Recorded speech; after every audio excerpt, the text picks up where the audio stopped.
Here are the cards that are in my wallet. First off, the wallet that I'm using is of course the Ekster Wallet. This one in particular is the Senate Wallet in Jupiter Green. I was using the aluminum wallet with the air tag, but because it's gotten so cold, unless you're into cold dyes, I wanted a wallet that was more of a neutral so I wouldn't, freeze to death. So with the Senate Wallet, you can easily put 6 cards in the middle slot, 1 in the front. They also have a pouch if you want to use that in the back. Also a space and put some cards in between there. Oh, and also I don't know if you already know this, but Ekster is having their biggest sale of the year. Basically, you can get up to 50% off depending on the item you choose. And if you use code CALBY, you'll also get an extra 5% on top of that sale. You know, Ekster actually sells other things than wallets. Yeah, they actually sell backpacks now. I think a laptop battery, so that's pretty cool. Some, travel bags. Personally, they sent me these, and these are key organizers. These are probably one of my favorite things to use. So you see here, got some informational stuff. So this is what the key organizer looks like, and I really like it because you see, you don't necessarily need like a screwdriver or anything to undo it. I have bought some key organizers before where you'll need a screwdriver to undo it, and those can be a pain because sometimes when you're out, you don't have a screwdriver. And they also have included washers in the key organizers, so you're not scraping your keys against each other. But on top of that, with the key organizer that Ekster sells, they also have a key tracker to go along with that, along with included batteries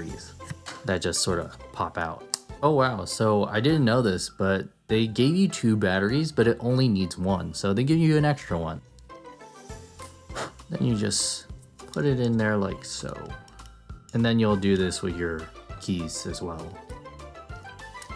Then your keys just swipe up like this, and then you can have easy access to them to, unlock the door. So check out the sale. I'll leave a link in the description, and you can use that link to get an extra 5% off on top of the already biggest sale of the year. But back to what's in my wallet. So the first card I try to keep easy access to is, of course, my curve card. Even with the God Trifecta being over, I still like using this card because you can load all your MasterCard and Discover cards, and all you have to do is carry this card. So it just makes it easier to use, especially Discover, because I've had some places actually not take Discover cards, but they'll take every other card. Plus also, if I place codes incorrectly, then you can just move the charge. Like for example, you went to a bakery and you used the curve card to charge the Saver 1 card because you thought it was going to be dining. Well, later on you realize that it coded as other. So within 30 days, you can move that bakery charge off the Saver 1 card into something like maybe the Quicksilver card. So it still comes in pretty handy. Next card I have in my wallet is the Bilt Card. And I have to carry this card in my wallet now because if you try to use the curve card to charge the Bilt Card, and no matter which day of the month, you won't earn points if you use the curve card to charge the Bilt Card. And I like to carry this card for dining purchases because even though it only earns 3 times back on points for dining, it will get me closer to the next Bilt status, which they actually incentivize by giving extra bonus points on rent day. So that's pretty cool, a good motivation to actually use this card. But other than that, I don't really have any spontaneous travel, so having this card physically on me isn't that important. I guess the only real benefit to have this card physically on you is in case you forget it during rent day, you'll always have the physical card, so you can charge things to this card that you wouldn't normally charge, like the other category. Since you're getting 2 times points, this will be the better catch-all card on the first of the month, especially since you can transfer the points out to Hyatt, which will definitely increase the value of the points. Then of course 4 times on travel and 6 times on dining during that first of the month.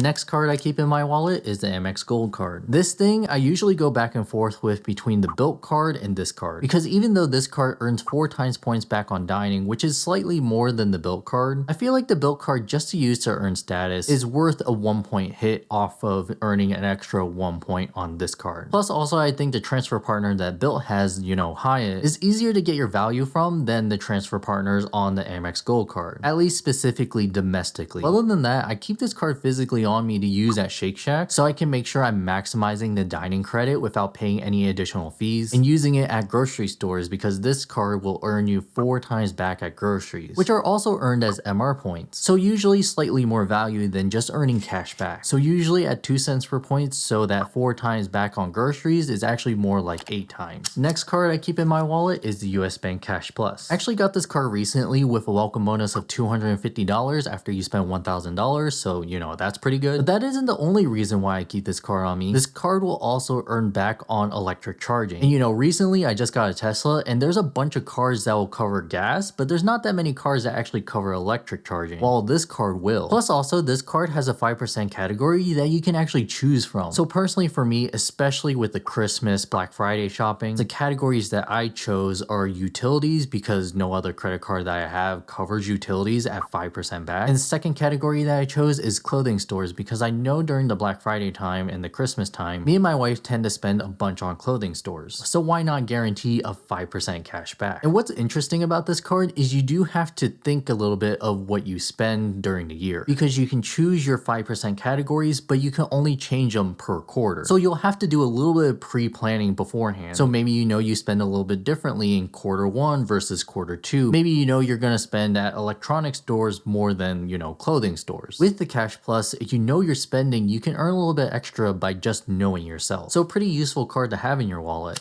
Next card I have in my wallet is my driver's license, and this is an interesting card to have. It's just, you know, something that we all have to just carry. Even if you don't have a driver's license, you at least have to keep an ID, because, you know, if you're asked for an ID, then you'll have to show something. Honestly, it just takes up space in my wallet. What can you do? Next card I keep in my wallet is my Tesla card. So if you own a Tesla, you do want to keep this on you, because if there was ever something to malfunction with your phone, you'll need a backup way to get into your car, or you're just, you know, stuck. Also, if you're into doing valet, then you'll need this card to give to the person, or if you're going to the service center. Now, there are some Tesla service centers where you don't need to give them this card, because they'll just use the signal on their end, but it's good to have on you just in case. The next card I keep in my wallet is the Charles Schwab debit card. Now, before I made the case that if you're living out in the suburbs that you should just use your bank card instead of the Charles Schwab card, because you still have to wait for a reimbursement. I actually changed my mind on this one, because I read somewhere on Reddit that someone's debit card got hacked and a bunch of funds got removed from their bank. And when they contacted the bank